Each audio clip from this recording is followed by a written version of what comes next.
ফারহান মণ্ডল। ফারহান মণ্ডলকে প্রস্তুত থাকার জন্য বলা হচ্ছে। আসসালামু আলাইকুম ওয়া রাহমাতুল্লাহি ওয়া বারাকাতুহু।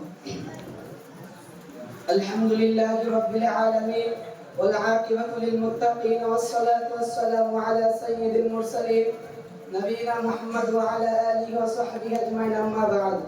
ফাকাদ ক্বালা আল্লাহু তাআলা ফি কালামিহিল মাজিদ ওয়াল ফুরকানিল হামিদ। আউযু বিল্লাহি মিনাশ শাইতানির রাজীম। বিসমিল্লাহির রাহমানির রহিম। لن ينال الله لحومها ولا دماؤها ولكن يناله التقوى منكم.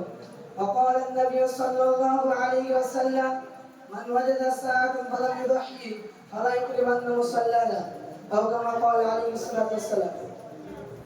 সর্বপ্রথম শুকরিয়া জ্ঞাপন করেছে মহান আল্লাহ পাকের দরবারে, যিনি আমাদেরকে এত সুন্দর মজলিসে বসার তৌফিক দান করেছেন। সে আল্লাহ পাকের দরবারে শুকরিয়া স্বরূপ বলি আলহামদুলিল্লাহ। তারপরে জানাই যে নবীকে সৃষ্টি না করলে গাছপালা আসমান জমিন কিছু সৃষ্টি হতো না। সেই নবীর দরবারে লাখ কোটি শুকরিয়া স্বরূপ করি সাল্লাল্লাহু আলাইহি ওয়াসাল্লাম। অতঃপর আমার সামনে বসে থাকা দেবী চারণদা এবং আমার পাশে বসে থাকা আঞ্জুমান সম্পত্তি সাহেব এবং আমার সামনে বসে থাকা সকল ক্লাসের ছোট বড় সাথী ভাইরা, সকলকে আমি আমার আন্তরিক শুভেচ্ছা অভিনন্দন জানিয়ে আমি আমার বক্তব্যের দিকে যাচ্ছি। হচ্ছে আমার তৌফিক ইল্লা বিল্লাহ। বন্ধুগণ, রাসূল করিম সাল্লাল্লাহু আলাইহি ওয়াসাল্লামকে উদ্দেশ্য করে আল্লাহ পাক কোরআন কারীমে বলেন, ইন্না আতাইনাকাল কাউসার ফাসাল্লি লিরাব্বিকা ওয়ানহার।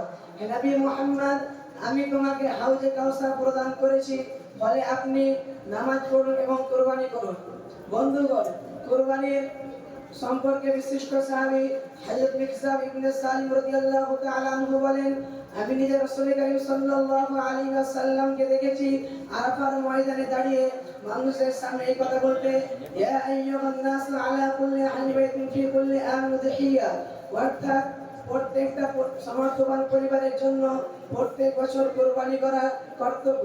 যে পরিবারের সমর্থনে সেই পরিবারের জন্য কর্তব্য নয়। সুতরাং আল্লাহ তাআলা কারো কারো এমন কোনো দায়িত্ব চাপিয়ে দেন না যেটা তার সামর্থ্য ও শক্তির বাইরে। অর্থাৎ উল্লেখিত হাদিস ও কোরআন অনুযায়ী আমরা বুঝতে পারলাম যে কুরবানি করা একটি বড় সওয়াবের কাজ। সুতরাং যার সামর্থ্য থাকার কারণে যে কুরবানি করলো না, তার মতো হতভাগ্য হতে পারে না। প্রিয় বন্ধুগণ, রাসূল করিম সাল্লাল্লাহু আলাইহি ওয়াসাল্লাম হাদিসে ইরশাদ করেন, মান ওয়াজাদা সাআতান ফালাম ইউদহি ফালা ইউকরিবান্না মুসাল্লানা। অর্থাৎ যে ব্যক্তির সামর্থ্য থাকার কারণে কুরবানি করলো না, সেজন্য আমাদের ঈদগাহ পাশে না আসে। এবারে আমি আমার বক্তব্য এখানে করছি। আলহামদুলিল্লাহ।